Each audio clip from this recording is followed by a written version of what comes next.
What's up? Welcome back, people. This case has war and national security and presidents attacking newspapers. What could be more American?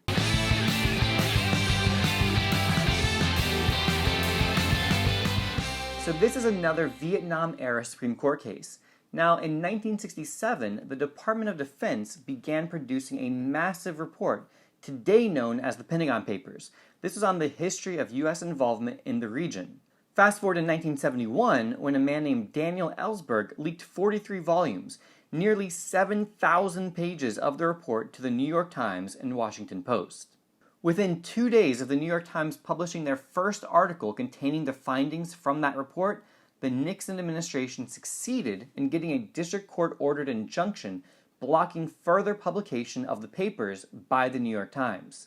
Due to the time-sensitive nature of the issue, the Supreme Court ruled quickly and issued a per curiam opinion holding that the government did not have the right to block publication of the Pentagon Papers. To justify blocking the publication, the government would have needed to show that doing so would cause grave and irreparable damage, which it failed to do. Not surprisingly, the constitutional principle is centered around freedom of the press.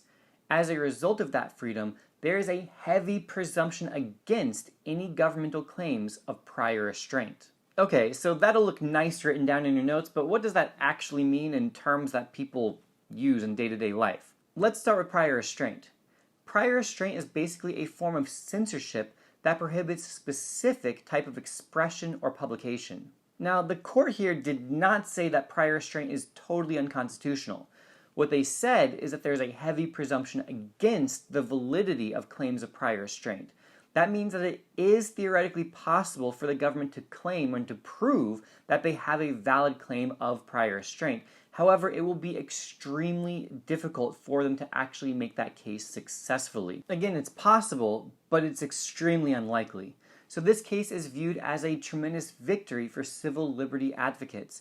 It refused to cede more power to the government during wartime, and it upheld and protected the Bill of Rights, specifically the First Amendment's freedom of the press. Hey, see the prompt on the screen comparing Schenck and New York Times? Go ahead and respond to it down below in the comments. This is exactly the type of thing you can expect to see on the AP exam on the court comparison FRQ, so it'll be great practice. Until next time, this has been a LaMoney production. Thanks again for watching. Do me a huge favor and hit that like button for me. Make sure you subscribe if you haven't already, and check out the Ultimate Review Packet. I made it just for you. It's awesome. It'll help you, I promise. I'll see you guys next time.